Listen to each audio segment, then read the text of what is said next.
ಇನ್ನು ರಾಜ್ಯ ಕಮಲ ಪಾಳ್ಯದಲ್ಲಿ ರಾಜಕೀಯ ಚಟುವಟಿಕೆ ಗರಿಗೆದರಿದೆ ಅನ್ನೋದು ಇಲ್ಲಿ ಗೊತ್ತಾಗ್ತಾ ಇದೆ. ದಕ್ಷಿಣ ಭಾರತದಲ್ಲಿ ಪ್ರಾಬಲ್ಯ ಹೆಚ್ಚಿಸಲಿಕ್ಕೆ ಬಿಜೆಪಿ ರಣತಂತ್ರವನ್ನು ರೂಪಿಸ್ತಾ ಇದೆ. ರಾಷ್ಟ್ರ ಮಟ್ಟದಲ್ಲಿ ಸ್ಥಾನ ನೀಡಿ ಪ್ರಾಬಲ್ಯವನ್ನು ಹೆಚ್ಚಿಸಲಿಕ್ಕೆ ಈಗ ಮೆಗಾ ಪ್ಲಾನ್ ಅನ್ನು ಮಾಡಿದೆ ಬಿಜೆಪಿ ಹೈಕಮಾಂಡ್ ಅನ್ನೋದು ಇಲ್ಲಿ ಗೊತ್ತಾಗ್ತಾ ಇದೆ. ಇಲ್ಲಿ ಅಣ್ಣಾಮಲೈಗೆ ಒಂದು ಕಡೆ ರಾಷ್ಟ್ರ ಮಟ್ಟದಲ್ಲಿ ಸ್ಥಾನಮಾನ ಸಿಗುತ್ತಾ ಅನ್ನುವಂಥ ಚರ್ಚೆ ಆಗ್ತಾ ಇದೆ. ಅಣ್ಣಾಮಲೈ ಒಂದು ಕಡೆ ಸಾಕಷ್ಟು ಹೈಪ್ ಕ್ರಿಯೇಟ್ ಮಾಡಿರುವಂತಹ ಒಬ್ಬ ರಾಜಕಾರಣಿ. ಸಂಘಟನಾತ್ಮಕ ಮತ್ತು ರಾಜಕೀಯ ಸ್ಥಾನಮಾನದ ಬಗ್ಗೆ ಸಾಕಷ್ಟು ಚರ್ಚೆ ಆಗ್ತಾ ಇದೆ.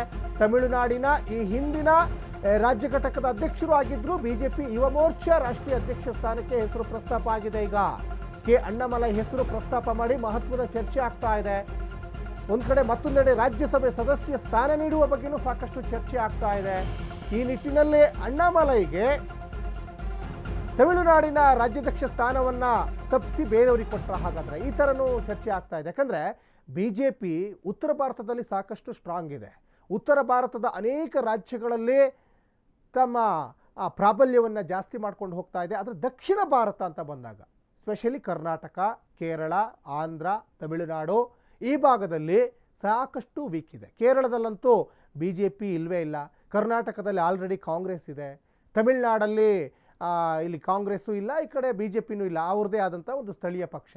ಯಾಕಂದರೆ ಸ್ಟಾಲಿನ್, ಎಂ ಕೆ ಸ್ಟಾಲಿನ್ ಅವರು ಬಹಳ ವರ್ಷಗಳಿಂದಲೂ ಕೂಡ ತಮ್ಮ ಪ್ರಾಬಲ್ಯವನ್ನು ಹೆಚ್ಚಿಸ್ಕೊಂಡು ಬರ್ತಾನೆ ಇದ್ದಾರೆ. ಇನ್ನು ಆಂಧ್ರದಲ್ಲಿ ಒಂದು ಕಡೆ ಟಿ ಡಿ ಪಿ ಇದ್ದರೂ ಕೂಡ ಅದು ಬಿ ಜೆ ಪಿ ಮತ್ತು ಟಿ ಡಿ ಪಿ ಅಲ್ಲೂ ಕೂಡ ಬಿ ಜೆ ಪಿ ಏನೋ ತುಂಬ ಹೆಚ್ಚಿನ ಸ್ಥಾನವನ್ನು ಅಲ್ಲೇನು ಗಳಿಸ್ಲಿಕ್ಕೆ ಆಗಿಲ್ಲ. ಒಟ್ಟಿನಲ್ಲಿ ದಕ್ಷಿಣ ಭಾರತದಲ್ಲಿ ಬಿ ಜೆ ಪಿಯ ಪ್ರಾಬಲ್ಯ ಸಾಕಷ್ಟು ಕುಂಠಿತ ಆಗಿದೆ. ಅದನ್ನು ಹೇಗೆ ನಾವು ಡೆವಲಪ್ಮೆಂಟ್ ಮಾಡಬೇಕು ಅಂತ. ಮತ್ತು ಬಿ ಜೆ ಪಿ ಹೈಕಮಾಂಡು ಒಂದು ಕಡೆ ತಮಿಳುನಾಡಿನ ಬಗ್ಗೆ, ತಮಿಳುನಾಡಿನ ಒಂದು ಸ್ಥಾನವನ್ನು ಹೇಗಾದರೂ ಮಾಡಿ ಗಿಟ್ಟಿಸ್ಕೋಬೇಕು ಅನ್ನುವಂತಹ ನಿಟ್ಟಿನಲ್ಲಿ ಅಣ್ಣಾಮಲೈಗೆ ಈ ಹಿಂದೆ ಬಿ ಜೆ ಪಿಯ ಒಂದು ರಾಜ್ಯಾಧ್ಯಕ್ಷ ಸ್ಥಾನವನ್ನು ಕೊಟ್ಟಿತ್ತು. ಆಮೇಲೆ ಒಂದಿಷ್ಟು ಕಸರತ್ತನ್ನು ಮಾಡಿದರು. ಅಣ್ಣಾಮಲೈ ಏನು ಸುಮ್ಮನೆ ಕೂತ್ಕೊಳ್ಳಲಿಲ್ಲ. ಅವರ ಒಂದು ಭಾಷಣಗಳಿಂದ, ಅವರ ಮಾತಾಡುವ ಒಂದು ಶೈಲಿಯಿಂದ ಸಾಕಷ್ಟು ಜನರನ್ನು ಸೆಳೆದರು. ಅದರಲ್ಲೂ ಕೂಡ ಯೂತ್ಸನ್ನು ಸೆಳೆಯುವಂಥ ಪ್ರಯತ್ನವನ್ನು ಅಣ್ಣಾಮಲೈ ಮಾಡ್ತಾ ಇದ್ದಾರೆ. ಈಗ ಅವರಿಗೆ ಇನ್ನೂ ಹೆಚ್ಚಿನ ಜವಾಬ್ದಾರಿಯನ್ನು ಕೊಡಬೇಕು. ಅಣ್ಣಾಮಲೈಗೆ ರಾಷ್ಟ್ರ ಮಟ್ಟದಲ್ಲಿ ಸ್ಥಾನಮಾನವನ್ನು ಕೊಡಬೇಕು. ಆಗ ಅವರು ಇನ್ನಷ್ಟು ಆ್ಯಕ್ಟಿವ್ ಆಗ್ತಾರೆ. ಜೊತೆಗೆ ಅವರ ಪ್ರಭಾವ ತಮಿಳುನಾಡು ಮೇಲೆ ಬೀಳ್ಬೋದು. ತಮಿಳುನಾಡು ತಮ್ಮ ತೆಕ್ಕಿಗೆ ಪಡ್ಕೋಬೋದು ಅನ್ನುವಂತಹ ಲೆಕ್ಕಾಚಾರವು ಕೂಡ ಬಿ ಜೆ ಪಿ ಹೈಕಮಾಂಡಲ್ಲಿ ಇದ್ದಂತೆ ಇದೆ. ಇತ್ತೀಚೆಗೆ ಸಾಕಷ್ಟು ಉತ್ತರ ಭಾರತದಲ್ಲಿ ಚುನಾವಣೆಗಳಾದವು. ಹರಿಯಾಣದಲ್ಲಾಯಿತು, ಅದ್ರ ಜೊತೆಗೆ ಮಹಾರಾಷ್ಟ್ರದಲ್ಲಾಯಿತು. ಮಹಾರಾಷ್ಟ್ರದಲ್ಲಿ ಅಭೂತಪೂರ್ವ ಗೆಲುವಾಯಿತು ಬಿ ಜೆ ಪಿಗೆ. ಇನ್ನು ಹರಿಯಾಣದಲ್ಲೂ ಅಭೂತಪೂರ್ವ ಗೆಲುವಾಯಿತು. 27 ವರ್ಷದ ನಂತರ ರಾಷ್ಟ್ರ ರಾಜಧಾನಿ ದೆಹಲಿ ಗದ್ದುಗೆ ಕೂಡ ಏರಿದ್ರು. ಹೀಗೆ ಅನೇಕ ಉತ್ತರ ಭಾರತದಲ್ಲಿ ಸಾಕಷ್ಟು ಸ್ಥಾನಮಾನವನ್ನು ಗಳಿಸಿದ್ದಾರೆ. ಇನ್ನು ರಾಜ್ಯ ಬಿ ಜೆ ಪಿ ಪಾಲಿನಲ್ಲಿ ಮೇಜರ್ ಬದಲಾವಣೆ ಆಗುತ್ತಾ?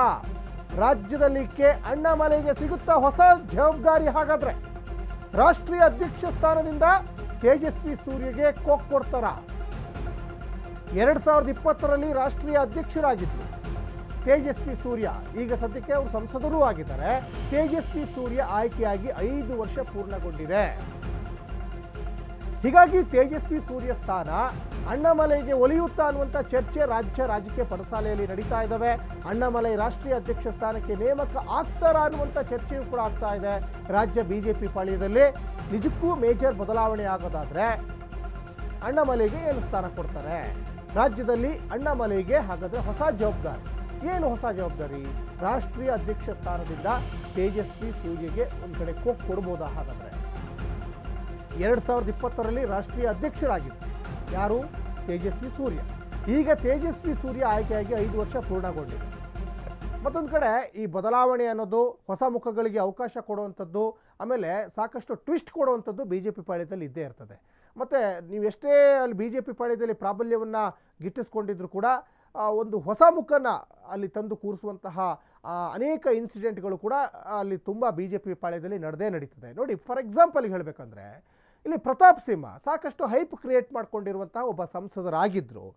ಮೈಸೂರು ಮತ್ತು ಕೊಡಗು ಲೋಕಸಭಾ ಕ್ಷೇತ್ರದ ಸಂಸದರಾಗಿದ್ದರು. ಆದರೆ ಅಂದ್ಕೊಂಡಿರಲಿಲ್ಲ, ನಿರೀಕ್ಷೆ ಮಾಡಿರಲಿಲ್ಲ ಯದುವೀರ್ ದತ್ತ ಒಡೆಯರ್ನ ಅಲ್ಲಿ ತಂದು ನಿಲ್ಲಿಸ್ತಾರೆ, ಅವ್ರನ್ನ ಗೆಲ್ಲಿಸ್ತಾರೆ ಅಂತ. ಅದು ಒಂದು ದೊಡ್ಡ ಎಫೆಕ್ಟ್ ಆಯಿತು. ಅಲ್ಲಿ ಯದುವೀರ್ ಕೂಡ ಗೆದ್ದರು. ಅದಾದ ಮೇಲೆ ಹೃದಯವಂತ ಅಂತಲೇ ಇಡೀ ಕನ್ನಡಿಗರ ದೇಶ ವಿದೇಶದಲ್ಲೂ ಸಾಕಷ್ಟು ಹೆಸರು ಮಾಡಿರುವಂತಹ ಮಂಜುನಾಥ್ ಡಾಕ್ಟರ್ ಅವ್ರನ್ನೂ ಕೂಡ ಕರೆದು ಇಲ್ಲಿ ಬೆಂಗಳೂರು ಗ್ರಾಮಾಂತರ ಲೋಕಸಭಾ ಕ್ಷೇತ್ರಕ್ಕೆ ನಿಲ್ಲಿಸ್ತಾರೆ, ಅಲ್ಲೂ ಕೂಡ ಅವ್ರನ್ನ ಗೆಲ್ಲಿಸ್ತಾರೆ. ಈ ಥರ ಸಾಕಷ್ಟು ಹೊಸ ಪ್ರಯೋಗಕ್ಕೆ ಒಂದು ಕಡೆ ಬಿ ಜೆ ಪಿ ಹೈಕಮಾಂಡು ಮುಂದಾಗ್ತಾ ಇರ್ತದೆ. ಒಂದು ಕಡೆ ರಾಜನನ್ನು ತಗೊಂಬಂದು ಮಂತ್ರಿ ಮಾಡಿದರು, ಡಾಕ್ಟ್ರನನ್ನು ಕರ್ಕೊಂಡು ಬಂದು ಇಲ್ಲಿ ಸಂಸದರನ್ನ ಮಾಡಿದರು. ಇನ್ನೊಂದು ಕಡೆ ಬ್ರಿಜೇಶ್ ಚೌಟ ಅವರು ಮಿಲಿಟ್ರಿಯಲ್ಲಿದ್ದಂಥವ್ರು, ಸೈನಿಕರಾಗಿದ್ದರು, ಅವ್ರನ್ನ ಮಂಗಳೂರು ದಕ್ಷಿಣ ಕನ್ನಡ ಸಂಸದರನ್ನಾಗಿ ಮಾಡಿದರು ಬಿ ಜೆ ಪಿ. ಹೀಗೆ ಅನೇಕ ಹೊಸ ಹೊಸ ಪ್ರಯೋಗಕ್ಕೆ ಬಿ ಜೆ ಪಿ ಸಾಕ್ಷಿ ಆಗ್ತಾ ಇರ್ತದೆ. ಇಲ್ಲೂ ಕೂಡ ತೇಜಸ್ವಿ ಸೂರ್ಯ ಅವ್ರನ್ನ ಬದಲಾವಣೆ ಮಾಡಿದ್ರು, ಅದರಲ್ಲಿ ಏನು ಅಚ್ಚರಿ ಇಲ್ಲ. ಆ ಸ್ಥಾನಕ್ಕೆ ಅಣ್ಣಾಮಲೈಯವ್ರನ್ನ ಕೂರಿಸಿದ್ರೆ ಅದು ಆಶ್ಚರ್ಯ ಪಡುವಂತಹ ವಿಚಾರವೇ ಅಲ್ಲ. ಇನ್ನು ತಮಿಳುನಾಡಲ್ಲಿ ರಾಜ್ಯಾಧ್ಯಕ್ಷರಾಗಿದ್ದರು ಅಣ್ಣಾಮಲೈ. ತಮಿಳುನಾಡಲ್ಲಿ ಸಾಕಷ್ಟು ಹೈಪ್ ಕ್ರಿಯೇಟ್ ಮಾಡಿದ್ರು. ನಂತರ ತಾವೇ ಹುದ್ದೆಗೆ ರಾಜೀನಾಮೆಯನ್ನು ಅಣ್ಣಾಮಲೈ ನೀಡಿದ್ದಾರೆ ಅನ್ನೋದು ಇಲ್ಲಿ ಗೊತ್ತಾಗ್ತಾ ಇದೆ. ಇದೀಗ ದಕ್ಷಿಣ ಭಾರತದಲ್ಲಿ ಪ್ರಾಬಲ್ಯ ಹೆಚ್ಚಿಸಲಿಕ್ಕೆ ಈಗ ರಣತಂತ್ರವನ್ನು ರೂಪಿಸ್ತಾ ಇದ್ದಾರೆ. ಅಧ್ಯಕ್ಷರ ಹುದ್ದೆಗೆ ದಕ್ಷಿಣ ಭಾಗದಿಂದ ನಾಯಕನ ಆಯ್ಕೆ ಸಾಕಷ್ಟು ಚರ್ಚೆ ಆಗ್ತಾ ಇದೆ. ಕೆ ಅಣ್ಣಾಮಲೈ ಆಯ್ಕೆಗೆ ಬಿಜೆಪಿ ಹೈಕಮಾಂಡ್ ಒಂದು ಕಡೆ ಚಿಂತನೆ ಮಾಡ್ತಾ ಇದೆ. ಮತ್ತೆ ದಕ್ಷಿಣ ಭಾರತದಲ್ಲಿ ಸಾಕಷ್ಟು ಪ್ರಾಬಲ್ಯವನ್ನು ಬೆಳೆಸ್ಕೊಂಡಿದ್ದಾರೆ ಅಣ್ಣಾಮಲೈ. ಹಲವು ಭಾಷೆಗಳಲ್ಲಿ ಪರಿಣಿತಿ ಕೂಡ ಹೊಂದಿದ್ದಾರೆ ಅಣ್ಣಾಮಲೈ.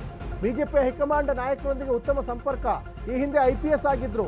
ಚಿಕ್ಕಮಗಳೂರು ಸೇರಿದಂತೆ ಬೇರೆ ಬೇರೆ ಭಾಗದಲ್ಲಿ ತಮ್ಮ ಸೇವೆಯನ್ನು ಸಲ್ಲಿಸಿದ್ದಾರೆ.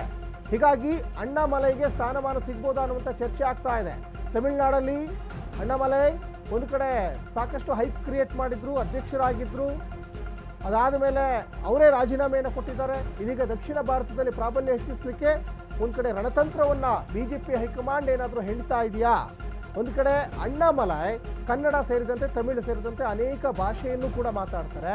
ಆಮೇಲೆ ಅವರ ಒಂದು ಮಾತಿನ ವೈಖರಿಗೆ, ಅವರ ಭಾಷಣಕ್ಕೆ ಸಾಕಷ್ಟು ಜನ ಫಿದಾ ಆಗ್ತಾ ಇದ್ದಾರೆ. ಯೂತ್ಸನ್ನು ಆಕರ್ಷಣೆ ಮಾಡುವಂತಹ, ಯೂತ್ಸನ್ನು ತಮ್ಮತ್ತ ಸೆಳೆಯುವಂತಹ ಚಾಣಾಕ್ಷತನ ಒಂದು ಕಡೆ ಅಣ್ಣಾಮಲೈಗಿದೆ. ಮತ್ತೊಂದು ಕಡೆ ಅಣ್ಣಾಮಲೈ ಈ ಹಿಂದೆ ಕರ್ನಾಟಕ ಸೇರಿದಂತೆ ಬೇರೆ ಬೇರೆ ಭಾಗದಲ್ಲೆಲ್ಲ IPS ಅಧಿಕಾರಿಯಾಗಿ ಸೇವೆ ಮಾಡಿದ್ದಾರೆ. ಕನ್ನಡಿಗರ ಒಂದು ವಿಚಾರದಲ್ಲೂ ಕೂಡ ಸಾಕಷ್ಟು ಗೊತ್ತಿರುವಂತಹ ಅಣ್ಣಾಮಲೈಗೆ ಕನ್ನಡಿಗರ ಮನಸ್ಸನ್ನು ಹೇಗೆ ಗೆಲ್ಲಬೇಕು, ಕನ್ನಡಿಗರ ಸ್ವಾಭಿಮಾನ ಎಂಥದ್ದು ಎಲ್ಲವೂ ಕೂಡ ತುಂಬ ಚೆನ್ನಾಗಿ ಗೊತ್ತಿದೆ.